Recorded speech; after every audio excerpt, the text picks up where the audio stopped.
estava pensando numa conversa que eu tive com um bispo uma vez, cujo nome não vou dizer qual foi, né, para manter a discrição, mas foi interessante. Eu estava hospedado naqueles dias na casa dele e a gente começou a fazer uma conversa, uma espécie de tertúlia lá entre os dois, e conversa vai, conversa vem. Naquele então, ele era responsável pelo setor do laicato dentro da CNBB.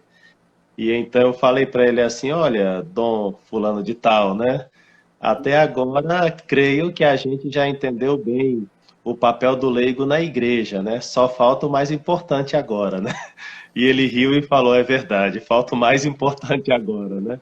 Porque realmente a gente já entendeu a importância dos leigos, como nas pastorais, nos movimentos, né? Como ministro extraordinário da comunhão, ministros, etc, etc, etc, né?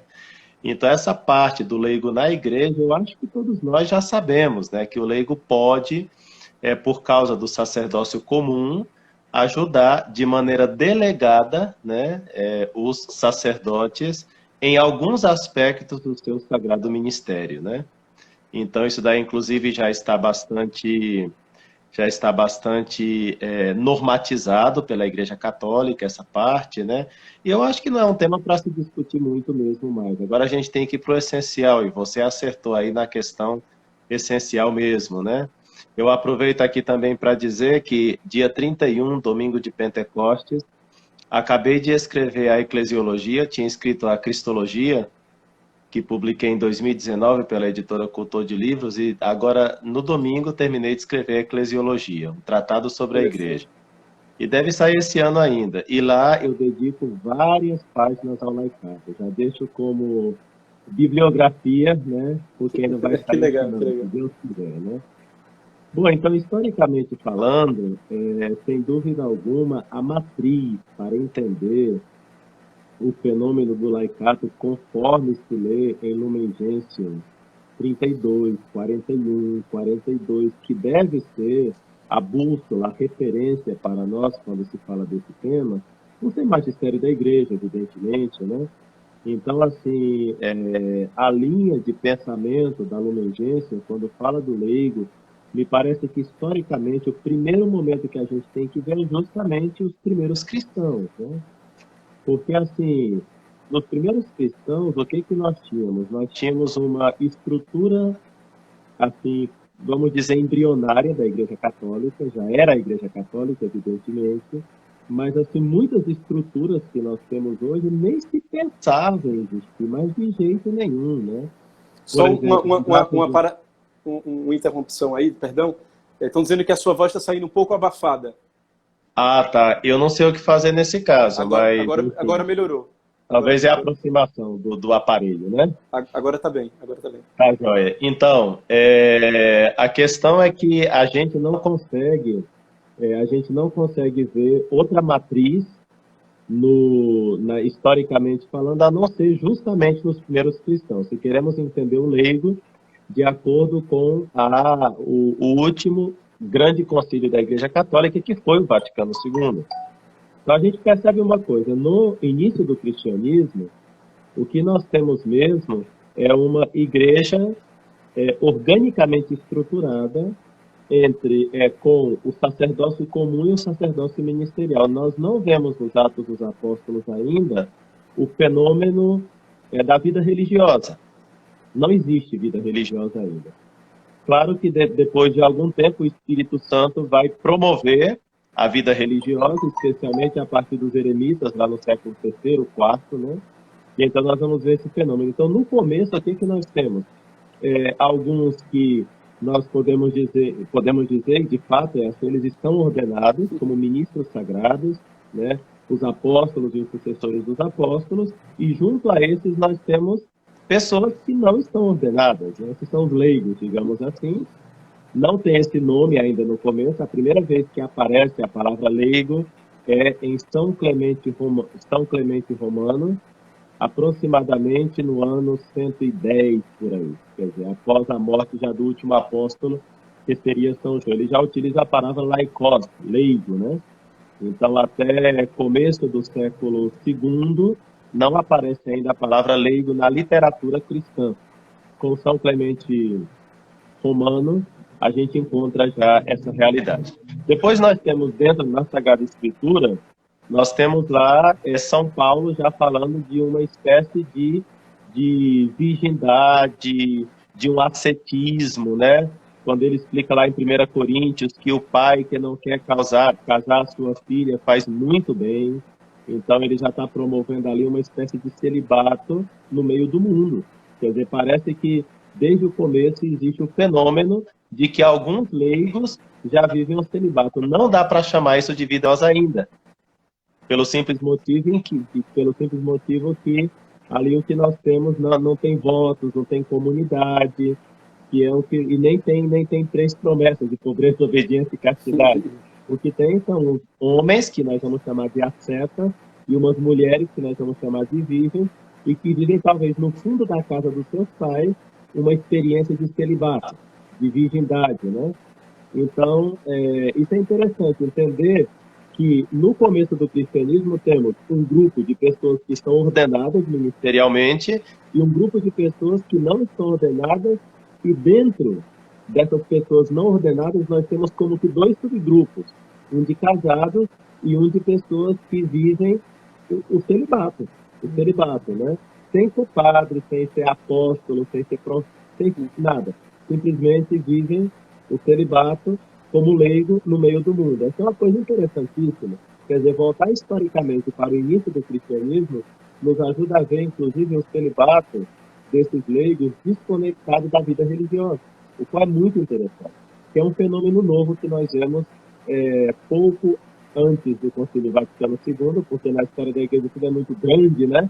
Então, em 1928, quando São José Maria Escrivá viu o Opus Dei, ele já compreendeu que muitos leigos que seguiriam o chamado de Deus nesse fenômeno espiritual, nessa realidade espiritual chamada Opus Dei, muitos viveriam o celibato no meio do mundo sem ser religiosos, sem fazer votos, sem fazer promessas, né?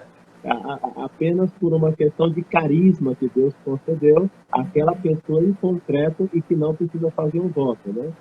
Depois, historicamente, a gente poderia continuar, só que aqui a gente gastaria toda a live, né? Eu gostaria de pular diretamente para o século XVII. São Francisco de Sales é uma personagem interessantíssima para entender muitos aspectos da vida laical.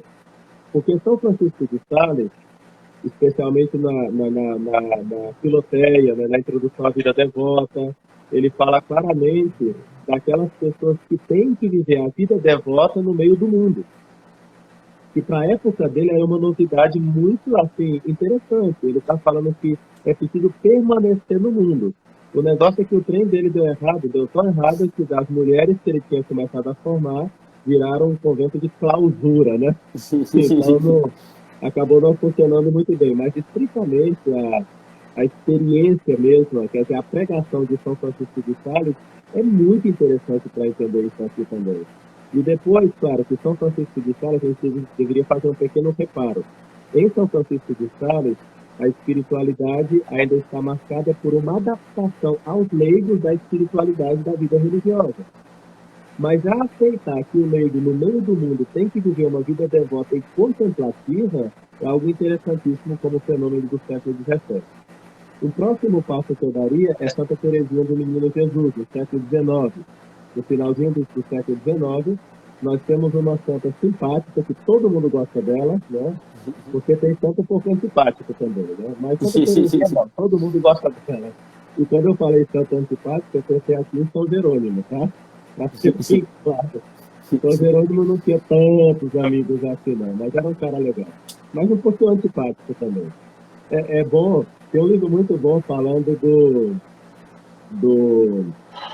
diz que o meu áudio não está muito bom, né? Será que eu Tá vou um ter que pouco. segurar esse microfone? Eu acho que tá um Tá pouco. melhor Será que aí, tem pessoal? tem algum fone? Algum fone de ouvido aí? Tem o fone de ouvido. É melhor com fone, é? Eu acho que é melhor com fone. Deixa eu ver se eu pego então aqui. Só um Tá momento. bom. Tá bom. Então, aqui achei. Eu acho que talvez melhore.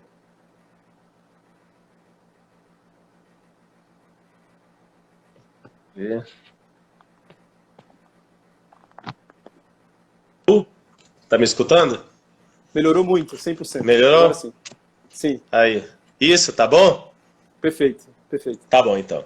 Então eu daria um salto para o século XIX, quando Santa Teresinha do Menino Jesus, Santa Teresinha do Menino Jesus, ela começa a viver o que a gente conhece como a espiritualidade do pequeno caminho, das pequenas coisas, né? Então, olha só, você junta São Francisco de Sales do século XVII, dizendo que a pessoa no meio do mundo pode viver a vida devota. Depois você junta como vai viver a vida devota, adaptando a vida religiosa à vida dos leigos? Não. Então, Santa Teresinha do Menino Jesus, apesar de ser uma religiosa, ela abre uma via de espiritualidade que cabe para todos. Então, se você junta São Francisco de Sales com Santa Teresinha do Menino Jesus, você já tem aí, assim, historicamente, o caminho está bem preparado para Deus suscitar no século XX grandes homens que vão ajudar muito nessa descoberta espiritual, tanto teológica quanto espiritual. E sem dúvida alguma, no século XX, um dos grandes nomes da espiritualidade laical é São José Maria Escrivá, quando em 1928 ele vê o Opus Dei como uma realidade de cristãos que vivem no meio do mundo e devem ser santos no meio do mundo, vivendo uma vida contemplativa mesmo, né? Em meio à muvuca do dia a dia, e dá para ser santo sim.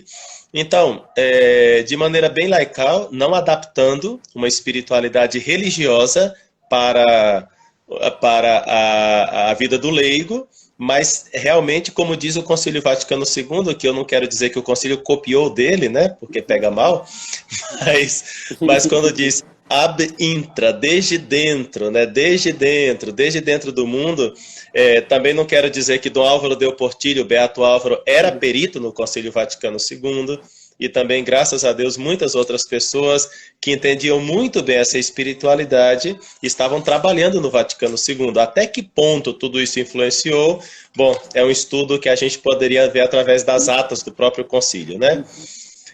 E para terminar essa parte histórica, já que você perguntou, eu queria mencionar um teólogo que também vale muito a pena conhecer, que é o Yves-Marie Congar. Ele tem livros muito interessantes sobre a espiritualidade do laicato e me parece que realmente ele, assim, teologicamente falando, conseguiu estruturar muitas ideias. Por exemplo, em Jalões para uma Teologia do Laicato, é um livro dele, muito interessante. Um dos redatores da Lumen Gentium, do Concílio Vaticano II, que foi o Gerhard Philipps, né? E, inclusive tem um livro muito bom dele que se chama A Igreja e Seu Mistério, que é uma explicação da Lumen Gentium ponto por ponto, são 2 tomos, maravilhoso.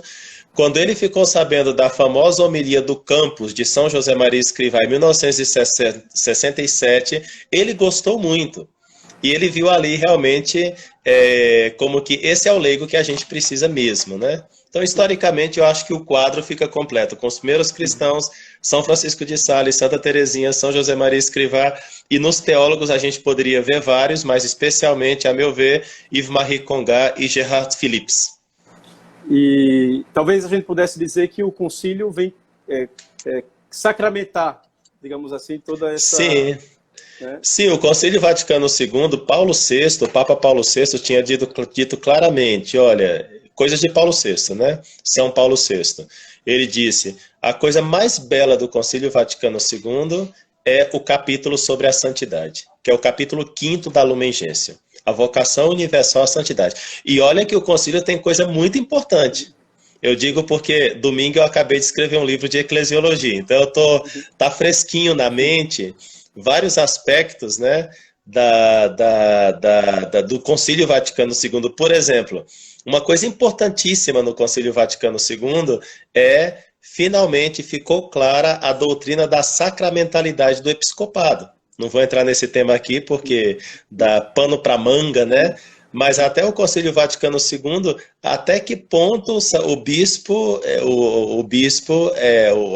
o primeiro grau ou o terceiro, dependendo de como se considere, faz parte, é sacramento, é só uma questão de jurisdição. O Concílio resolve isso é importantíssimo doutrinalmente. E, no entanto, o Papa Paulo VI destaca o chamado universal à santidade, que não é uma questão de doutrina, assim, digamos, não é questão de doutrina mais para o campo da dogmática, mais uma doutrina para o campo da vida espiritual, né? O capítulo 5º é uma coisa maravilhosa mesmo, chamado Universal Santidade. Maravilha. Agora, tem muitos leigos que estão nos ouvindo, né? Alguns talvez até que tenham uma participação ativa nas paróquias, né? E a gente, por exemplo, participa em paróquia. Às vezes a gente vê, por exemplo, tem reunião disso, reunião daquilo outro. Tem um padre até que brinca, que diz assim, quando Jesus voltar, eu não sei se ele vai encontrar a gente unido, mas reunido com certeza, né? Que é reunião atrás da outra, né? E por vezes, a gente acaba esquecendo da missão precípua dos leigos, né? Então, aqui cito a Lumen Gentium número 31, que fala propriamente, né?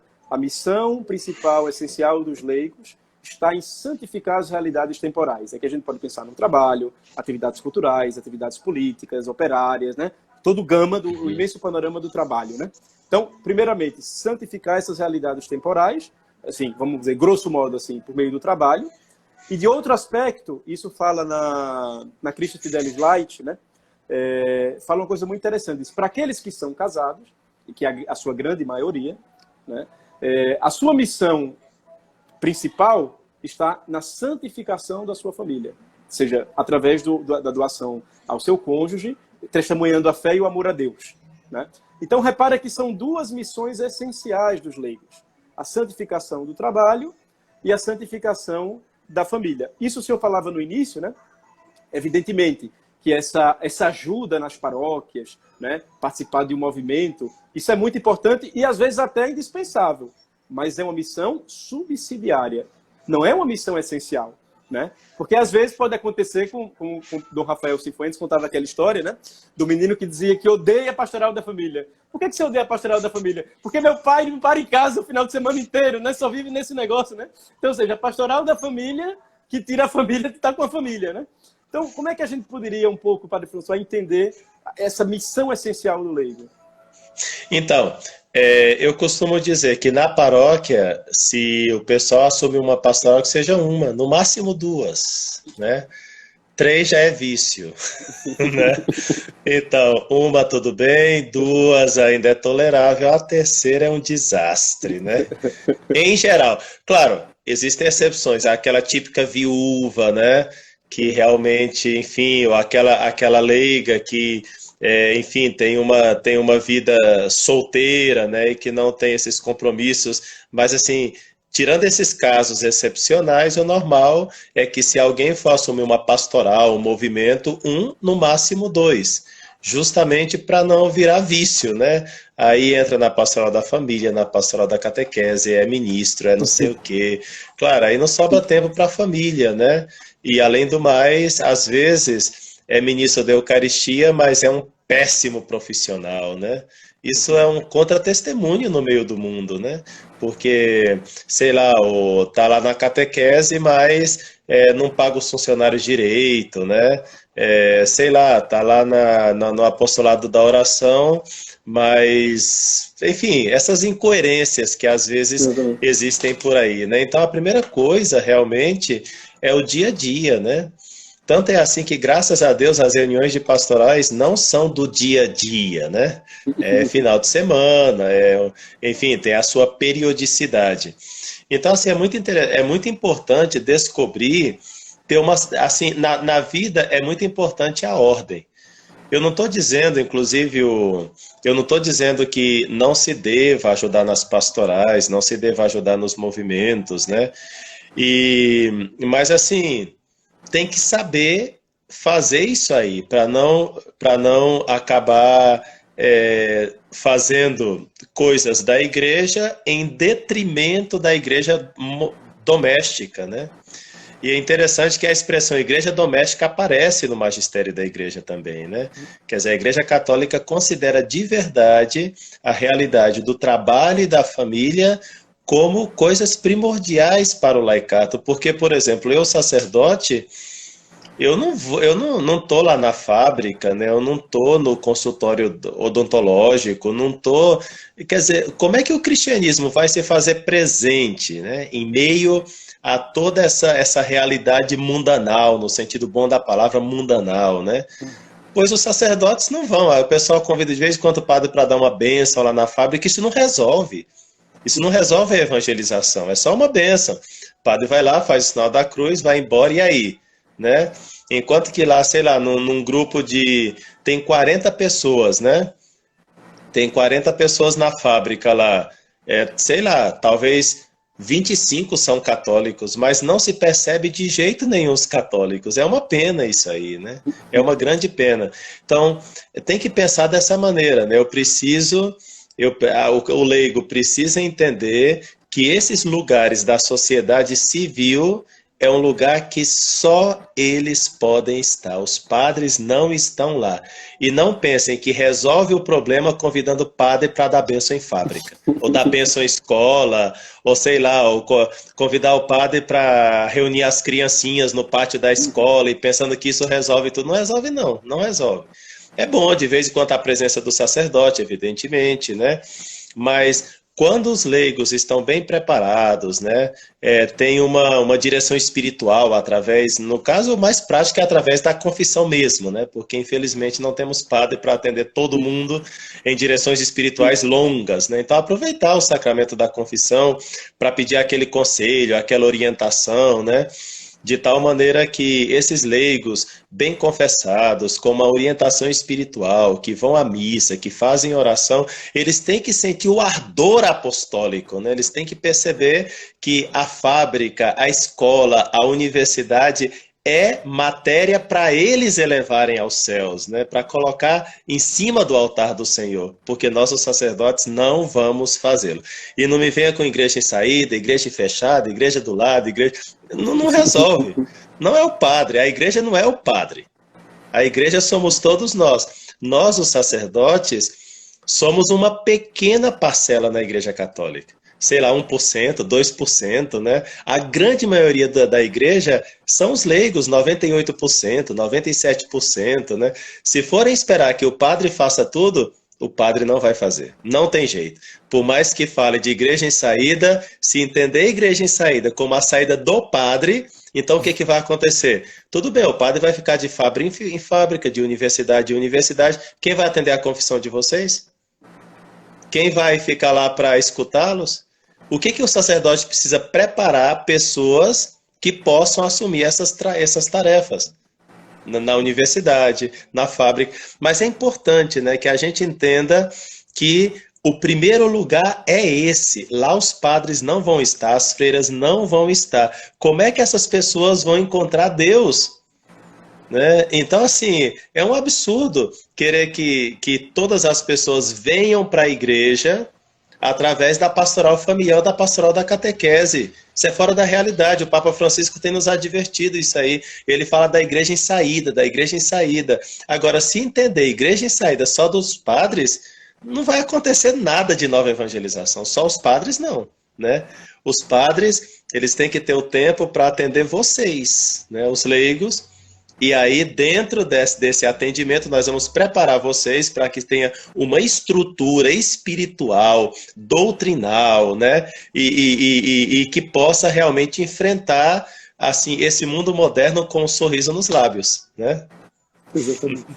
O senhor falava da igreja em saída, que o Papa fala muito, né? E que alguns repetem, às vezes, só para repetir, mas não entendem, de fato, a profundidade. Então vai fazer igual aquela velhinha que na missa foi falado, para que a igreja continue sendo essa igreja sem saída, né? Sem saída. Igreja sem saída, né? Mas olha, eu digo, né, que realmente, e repito, tem pessoas que pelo fato de serem viúvas ou estão solteiras, né, ainda, e tem um final de semana longo pela frente, eu acho que nós, os padres, deveríamos pegar especialmente esses, né? Para enchê-los de trabalho, né? E assim, o pessoal que já está com uma família tem que ficar com os filhos. Final de semana tem que sair com os meninos, né? Não dá para ficar pensando só em igreja no final de semana. É que a igreja também se realiza na família, né? Se realiza em levar os meninos para passear no parque, né? Em que eles tenham uma impressão agradável do pai, da mãe, né? Que possa estar com eles. É o momento de rezar juntos um pouco mais. Quem sabe no sábado, lá pela noite, rezar um terço em família, né? E durante a semana, realmente pensar naquelas pessoas da profissão que poderiam entender mais essa mensagem de salvação. Tem que começar pelo mais fácil, né? Tem uma pessoa lá no trabalho que simpatiza com você, você não vai fazer apostolado com aquele antipático lá a 2 metros de você. Começa com o que simpatiza mais, com o que sorri mais, enfim, com a pessoa que tem uma cabeça mais aberta, né? E aí, pouco a pouco, você vai chegando aos mais difíceis. Mas é importante entender que a gente tem que estar em todos os ambientes profissionais. Exatamente. Pegando isso que o senhor dizia, né? Tá na linha de frente, os leigos estão na linha de frente, né? Igual a gente fala aí dos médicos que estão aí, médicos, enfermeiros, profissionais de saúde, que estão na linha de frente do Covid, né? Então os leigos, de fato, estão na linha de frente da igreja, né? É como aquele ponto que diz assim, né? A mensagem vai chegar mais rápida pela infantaria ligeira do que pela artilharia pesada. É verdade, é verdade, é verdade. E aí as pessoas têm que entender mesmo, né? Que se você na verdade, a gente teria que entender o seguinte: nós temos aqui, ó, o sacerdócio comum, que nós recebemos pelo sacramento do batismo, que nos torna cristãos. Dentre os cristãos, uns poucos homens, pouquíssimos, porque a maioria tem que casar mesmo e ter filho, tá?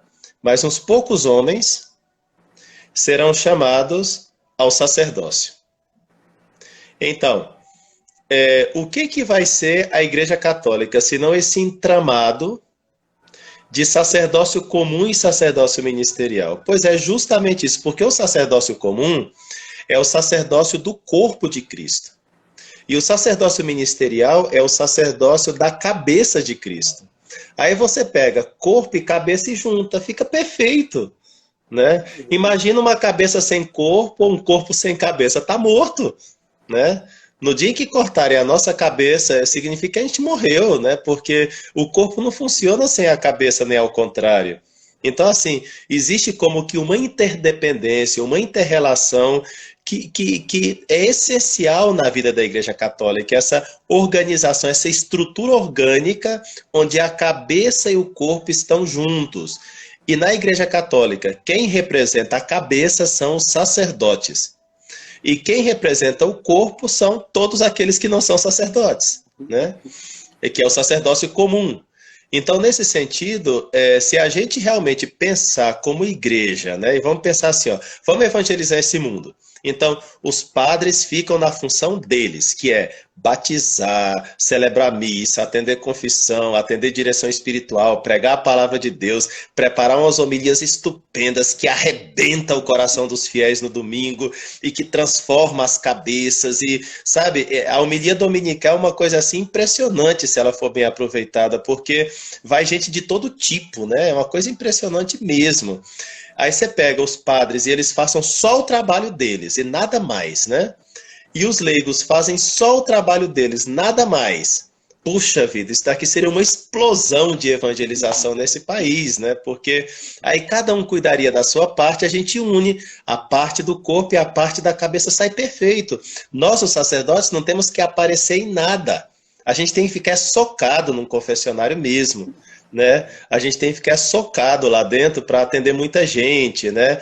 Para preparar os leigos para o mundão do meu Deus, né? Porque o mundo é bom, o mundo é muito bom, saiu das mãos de Deus. E nós temos que ter essa visão otimista do mundo, da realidade, das coisas, né? E por isso nós, os padres, temos que estar socados no confessionário, não precisamos ficar saindo muito, os leigos vêm ao nosso encontro, a gente dá toda aquela artilharia, aquele material bélico bom, né? Para realmente sair aí e vencer todas as batalhas de Deus, né? E os sacerdotes são como Moisés, né? Que lá, quando a batalha, né, contra Amaleque, né? Moisés ficou lá com as mãos erguidas, né? Enquanto Josué lutava, e quando Josué ficava cansado e abaixava as mãos, perdão, quando Moisés ficava cansado e abaixava as mãos, então Josué perdia a batalha. Então, Moisés tinha que ficar com as mãos levantadas. Em intercessão, colocaram 2 pedras lá para Moisés não abaixar as mãos, para Josué não perder, né? Então, os padres é isso, né? Os padres têm que ser, têm que estar aí, como São José Maria Escrivá usava uma expressão muito gráfica, né? Que nós, os padres, deveríamos ser como um tapete macio para que os leigos não machuquem os pés. Exatamente. Uma bela imagem. É forte e dá assim dá um belo exame de consciência para nós padres, né? Mas por outro lado, provoca em cada leigo uma visão de compromisso com o apostolado e com a evangelização, né? Então é isso, né? Vou amarrar um pouco aqui ainda essas duas ideias, né? Da santificação do trabalho, né, que o senhor falou. Às vezes é vergonhoso, digamos assim, um católico, por exemplo, que é mau profissional, né? Eu me lembro na faculdade de Direito, eu tive um professor que era desses católicos, assim, mais católicos do que o Papa, né? E um professor, assim, que tinha até um alto cargo público, mas que era um péssimo professor, né? E os alunos percebiam isso, né? Então, às vezes, por dentro eu dizia, seja menos católico, né? Ou seja, não nos envergonhe, né? E da mesma forma também no âmbito familiar, que deve ser santificado, né? Tem aquele ditado espanhol que diz assim, que a mulher, claro, entende-se também na sua época, né? Que a mulher que para estar na igreja deixa queimar a comida, acende uma vela a Deus e ao diabo, né? E São José Maria dizia, as duas ao diabo. Então, ou seja, primeiro lugar é a santificação do lar, né? Nesse sentido, e depois, sim, subsidiariamente ajudar o sacerdote, né? Agora, o senhor falou muito desse ponto, e eu queria fazer um link aqui com o que falava na exortação Novo Milênio Neute, né? Que tudo isso que a gente está falando, dessa missão dos leigos, não vai adiantar nada se não lutarmos pela santidade, né? Senão a gente vai estar falando, vai estar de um lugar para outro, e vai ser apenas palavras que vão voar rapidamente e vão ser levadas, né? Então, como farão isso? Diz o Papa, propondo às pessoas a meta alta da santidade, né? Então, talvez seria bom você falar um pouco assim, concretamente falando, né? Onde é que a gente vai pegar essa força aí? Sim, o Santo Padre, o São João Paulo II, nesse documento, ele introduz uma expressão que pelo menos eu não conhecia antes do Papa João Paulo II, que é muito bela, quando ele diz assim, é preciso que no terceiro milênio haja uma nova pastoral. E ele coloca a pastoral da santidade, né? É bonita essa expressão, não conhecia essa expressão antes do Papa João Paulo II. Olha que eu sei que o Papa João Paulo II plagiou em alguma coisa, né? Com muito respeito à santidade de Nosso Senhor o Papa, mas, por exemplo, a Eclésia da Eucaristia, a Igreja da Eucaristia, é um plágio dos Santos Padres, evidentemente, através de Henri de Lubar, né? Mas não é plágio, eu usei plágio só para a gente se divertir um pouquinho, evidentemente, né? Uma ideia comum na doutrina católica. Pois bem, a pastoral da santidade, né? Daí que não dá para tentar viver essa dimensão apostólica, né, no meio do mundo, em todos os ambientes que Deus coloca os cristãos, se ele não tiver uma vida espiritual bastante intensa, eu diria, né? Então é interessante que, eu vou citar mais uma vez, porque é bom, hein? É muito bom.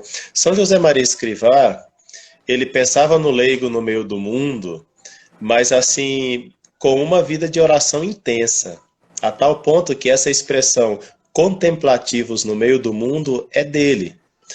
Porque ele dizia, olha, assim como a cela da Carmelita está lá no Carmelo e é uma coisa trancada e fechada, a nossa cela é o mundo.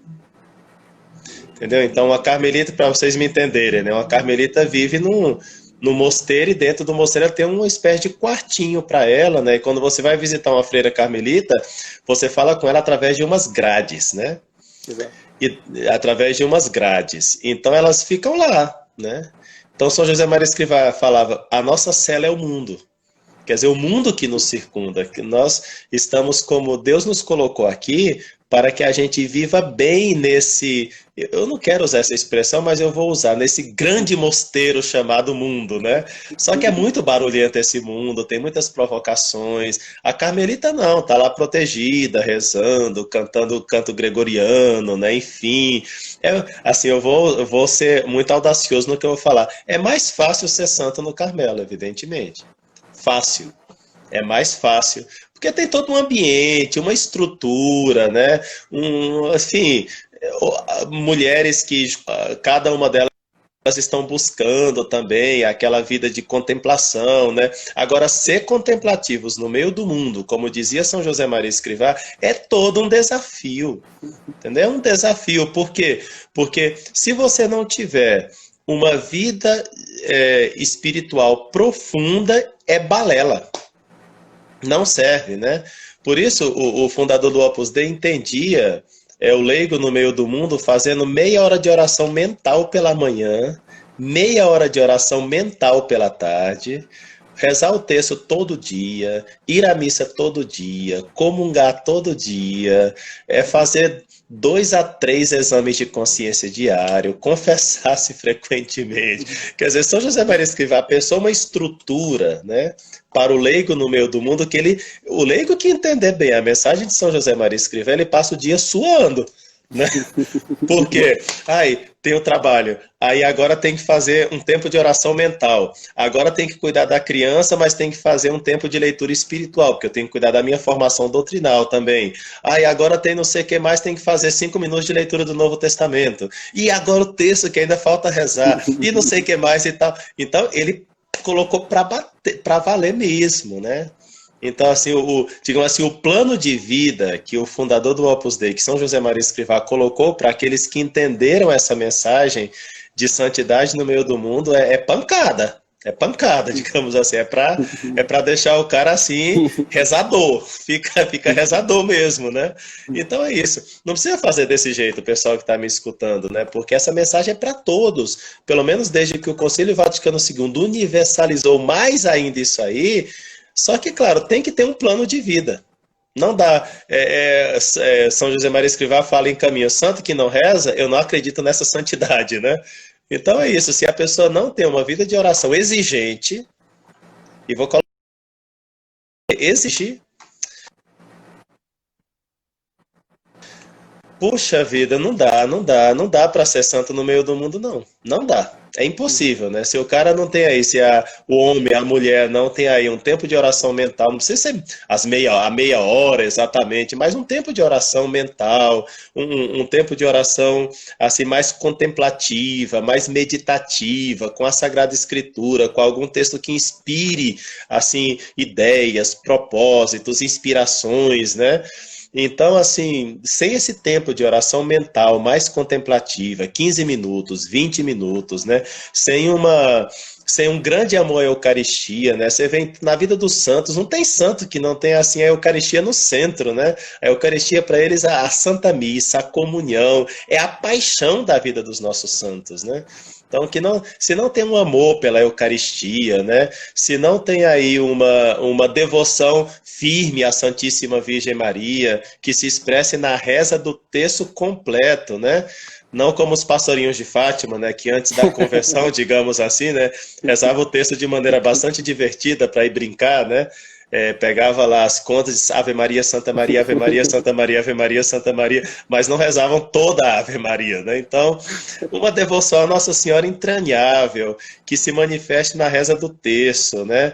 Então, assim, eu estou expondo aqui para vocês um panorama de vida espiritual que tem que ser exigente.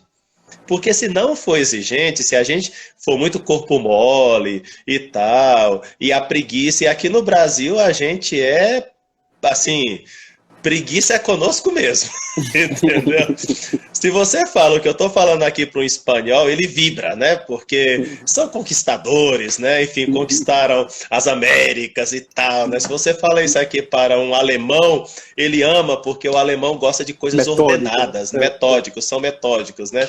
Você fala isso aqui para um africano que sofre com fome, não sei o que mais, e que estão acostumados a ficar naquelas missas de 2 horas e meia no domingo lá, para eles meia horinha de oração é nada, né? Pouco. Você fala para um brasileiro, enfim, a gente avacalha tudo, né? Impressionante. Então, Nós temos lá do Mário de Andrade, né? Nós temos o carisma da avacalhação. O carisma do Brasil, desculpa, eu também sou brasileiro, né? Mas é impressionante como a gente não consegue levar as coisas a sério. Você fala, olha, acorda todo dia cedo, porque isso vai te ajudar a aproveitar o tempo, a ter um tempo de oração, porque você vai para o trabalho lá às 6 da manhã, acorda um pouquinho mais cedo para fazer 15 minutos de oração. Não, estou com preguiça, não dá. Tem que ser um plano de vida exigente.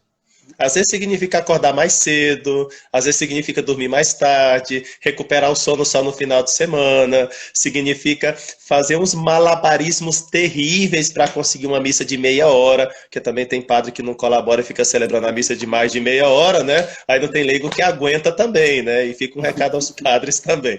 Missa de semana é 30 minutos, ora. Porque a vida é ágil, né? Então tem que facilitar para as pessoas poderem participar da Santa Missa, né? E o leigo tem que fazer malabarismos, às vezes, para ir na missa, né? Sei lá, e depois uma leitura espiritual, né? Às vezes, enquanto espera o ônibus, na parada de ônibus, né? Leva lá um livro, agora com o celular tá tão fácil, né? Esses livros virtuais, enquanto está esperando o ônibus, lê um pouquinho o Evangelho. Então a pessoa tem que, sabe, pensar. A mãe que tem lá 3, 4 filhos, 5, o bebê chora. Enquanto o bebê está chorando, ela está fazendo oração mental, né? Então, porque não tem outro jeito, né? Aí um dorme, ela consegue rezar um terço. É aquela luta diária. Mas se não for exigente nesse plano de vida, eu não sei que santidade vai conseguir, não. Bom, tá só bom? mandar em nome do Fabrício, mandar um abraço para todos os seminaristas de Palmares, né, do nosso querido Dom Henrique. Opa, maravilha, Palmares, diocese famosa agora, né? Exatamente. Talvez por causa do seu bispo famoso também. Exatamente, grande bispo, né? Saudações a todos. Muito bom, muito bom. Bom, depois saúde aí minha família, muitas tias minhas estão aqui assistindo também. Opa! E o padre João Batista também, que é um grande amigo, que está aí nos assistindo desde Sobral, no Ceará. Maravilha, né? Saudações a todos, Deus abençoe. Muito bom, muito bom. E, bom, pensando um pouco aqui, né? O Aristóteles dizia que o ser humano ele tem 2 meios assim de encontrar a felicidade, né? Um primeiro é através da contemplação do sumo bem, né? Que no fundo a gente traduz para o cristianismo é a santidade, né? Que a gente falou. E a segunda forma, diz Aristóteles, que o homem tem de ser feliz é pela amizade, né? Que a gente poderia, de outra maneira, dizer, em termos cristãos, é o apostolado. Né? Então, que é essa missão específica dos leigos. Como é que a gente poderia entender esse ardor apostólico que o senhor nos falava, que é próprio da santidade, né? É o transbordar da nossa vida interior, porque você quer falar para as pessoas isso aí, né? É isso mesmo. Então, por isso a questão de uma vida interior profunda acaba sendo como aquele copo que você encheu de água e ele tem que transbordar em algum momento, né? Então, no transbordar da vida interior, então nós temos o apostolado, né? E não dá para viver o cristianismo de maneira assim pacata sem uma vida apostólica, não dá. Porque realmente, sei lá, inclusive uma Santa Teresinha do Menino Jesus, que estava lá no claustro, ela tinha uma paixão enorme pelas missões, né? Tanto é assim que ela tinha um padre, né, que era uma espécie de irmão espiritual, que eles se correspondiam, né, e ela vibrava com o apostolado no Carmelo, né? E curiosamente, essa mulher que nunca saiu do Carmelo é a padroeira das missões, né? Eu acho que isso daí tem muito, assim, a nos dizer também, né? A Santa Teresinha como padroeira das missões, numa vida profundamente contemplativa. E aqui nós estamos promovendo essa contemplação no meio do mundo e, consequentemente, o apostolado não tem como viver uma vida laical se não tiver apostolado. E, além do mais, seria um montão de leigos inúteis, né? Inúteis. Leigo que não tem preocupação apostólica, que não se preocupa com os demais, que não procura levar as pessoas para o céu, são inúteis, né? Não sei para que a gente quer isso na igreja, né? Exagerando um pouco, né? Puxa vida, que é isso, né? Tem que ter colaboração entre o sacerdócio comum e o sacerdócio ministerial. Todos nós na igreja temos que ter alma sacerdotal. que significa que a gente quer que as pessoas se salvem. Nós não podemos chegar no céu assim, não podemos chegar no céu sem umas 10 pessoas assim, 20, 100 pessoas nos acompanhando, porque nós os ajudamos a chegar aos céus, né? Então, assim, é algo que golpeia o nosso coração constantemente. É apostolado, né? Tem que fazer apostolado mesmo. E aí o que você falou, né? Muito bem, seguindo Aristóteles, né? A amizade, né? Então, assim, a gente tem que ter cara de muitos amigos, né? Porque tem gente que tem cara de poucos amigos, né? Já observou isso, né? Tem gente que é tão assim, é tão antipático, chato, né? Carrancudo, mal-humorado, pessimista, né? Sempre tá olhando pro próprio umbigo, né? Que a gente nem gosta de ser amigo dessas pessoas, né? E com razão, né? E com razão. Então, um católico, um cristão no meio do mundo, ele tem que ter cara de muitos amigos, né? Então, tem que sorrir, mesmo quando ele não tem muita vontade, faz teatro, não tem problema, não é falsidade, não é falsidade, né? Eu diria que quando a gente faz teatro por amor a Deus, quem nos assiste são os anjos, e se a gente representar bem, então os anjos aplaudem no final, né? Então, se não tiver vontade de sorrir, sorria sem vontade, faz teatro, sabe? Procura estar bem-humorado, tirar os aspectos positivos. Tem sempre aquele no trabalho que fala, foi horrível essa noite, e tá tudo ruim nesse trabalho, e não sei o que mais. O católico tem que tentar entender, tem alguma coisa de positivo que eu posso soltar. Nossa, mas olha só, que café gostoso, né? Então, tirar alguma coisinha de positivo para tentar alegrar a vida das pessoas, né? Com um sorriso, com uma observação bem colocada, né? Se interessar pela vida das pessoas. Às vezes a pessoa gosta de futebol e você não gosta, mas a única maneira de conversar com essa pessoa é assistir alguns jogos, né? Para ver se conecta de alguma maneira. Isso é entrar na vida dos outros, né? E pouco a pouco, ganhando a amizade, falando das coisas que lhe interessam, não das coisas que me interessam, das coisas que interessam esse meu amigo, e pouco a pouco vai surgindo um ambiente de confiança e tal. Ele vai acabar falando que o que acontece conosco, que a gente está alegre, que a gente tem uma naturalidade boa, que a gente está feliz, né? E além do mais, começa a contar os problemas que ele teve com a namorada, ou com a mãe, com o pai, e aí começa um aconselhamento, aí você indica para ir conversar com o sacerdote, aí você convida para ir se confessar com você, pronto, já está feito o apostolado, né? Mas tem que ter cara de muitos amigos, né? Esse pessoal com cara de poucos amigos não ajuda nada, né?